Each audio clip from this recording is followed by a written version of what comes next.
አንድ ወታደር ጦር ሜዳ ሄዶ ቢቆስል ማንም ጤነኛ አእምሮ ያለው ሰው አይሰቅበትም ወይም አይወቅሰውም። አንተም በመንፈሳዊ ህይወት ብትወድቅ አይደንቅም። ወንድምህን አትናቀው፣ እህትህን አትናቃት። ምንም ይሁን ምን ሰው አይናቅም። አንድ ቦክስ የሚጋጠም ሰው ቢቆስል የሚያሳዝን ነገር አይደለም።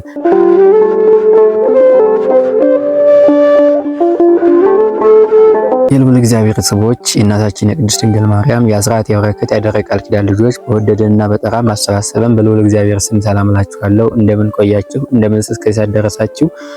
እኛን መርጣችሁ ከኛ ጋር ስለሆናችሁ እኛን ስለምትከታተሉን እናመሰግናለን። ዛሬ ደግሞ እንግዲህ የተወሰነ ጽሑፍ ይዤላችሁ መጥቻለሁ። ቅዱስ ዮሐንስ አፈወርቅ የጻፈው ጽሑፍ ናት። ይችን ጽሑፍ ወደ እናንተ አደርስላችኋለሁ። እስከ ፕሮግራማችን መጨረሻ ድረስ አብራችሁን እንድትቆዩ በእግዚአብሔር ስም እጠይቃችኋለሁ። ቀጥታ ወደ ጽሑፉ እንገባለን። ቅዱስ ዮሐንስ አፈወርቅ እንዲህ ይላል። ወዳጄ ሆይ የሚታገል ሰው ቢወድቅ አዲስ ነገር አይደለም፣ ወድቆ መቅረቱ ነው እንጂ። አንድ ቦክስ የሚጋጠም ሰው ቢቆስል የሚያሳዝን ነገር አይደለም፣ የሚያሳዝነው ቁስሉን ችላ ያለው እንደሆነ ነው እንጂ። አንተም በመንፈሳዊ ሕይወት ብትወድቅ አይደንቅም፣ ለቅጽበትም የማይተኛልህ ጠላትህ አለና። ነገር ግን ወድቀህ አትቀር። አንድ ወታደር ጦር ሜዳ ሄዶ ቢቆስል ማንም ጤነኛ አእምሮ ያለው ሰው አይሰቅበትም ወይም አይወቅሰውም። አንተም ጠላትህ ዲያብሎስ ቢያቆስልህ ማንም አይወቅስህም፣ መንፈሳዊ ተጋድሎ ውስጥ ነውና ያለው። የምትወቀሰው ግን ለቁስልህ መድኃኒት ማድረግ እንችል ያልክ እንደሆነ ነው። ይህ ከላይ የነገርኩህ ወታደር ከታከመ ተመልሶ ወደ ጦር ሜዳ ይሄዳል። ጠላቱን ድል ሲያደርግም ሹመት ሽልማት ይሰጡታል። አንተም ከወደቅበት ተነስና ንስሐ የተባለውን ሕክምና ውሰድ። ከዚያም ጠላት ዲያብሎስን ድል አድርገህ ከክርስቶስ ዘንድ ሹመት ሽልማትን ተቀበል። ስለዚህ በርታ፣ ተነስ፣ ዘግቻለሁ ብለህ በፍጹም ተስፋ አትቁረጥ፣ አሁንም መጀመር ትችላለህና ይላል። ሁለተኛውን ጽሑፍ ላጋራችሁ።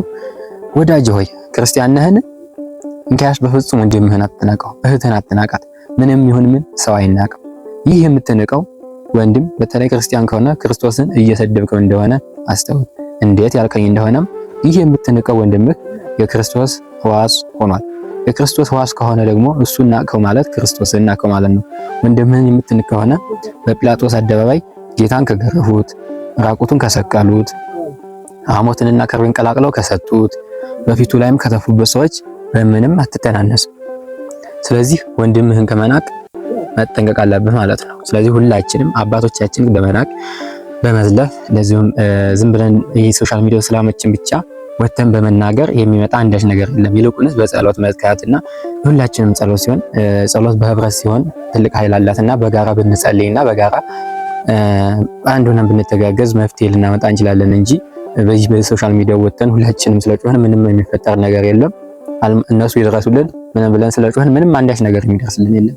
ይልቁን ያው እንደተባለው በጸሎት ሰውን በማክበር በትህትና እግዚአብሔርን በመጠየቅ ለሀገራችን ሰላምን እንዲሰጥልን ለሕዝባችን መፈቃቀርን፣ አንድነትን፣ መተማመንን እንዲሰጥልን መጸለይና እግዚአብሔርን መጠየቅ ብቻ ነው ያለን ተስፋና የሚያዋጣን ማለት ነው። በቤታችን ቅድስት ድንግል ማርያም እሷ በአማላጅነቷ አሁን ኢትዮጵያ ካለችበት ምጥና ችግር ፈተና ታውጣለን። ይህን ይመስል ነበር ለዛሬ ይዘንላችሁ የመጣነው ጽሑፍ። ከኛ ጋር ስለነበራችሁ ቀናልሙስ ሚዲያን መርጣችሁ ስለምታደምጡን ስለምትከታተሉን እግዚአብሔር አምላክ የልቡናችሁን መሻት ይፈጽምላችሁ እንላለን። ቸር ሰንብቱልን።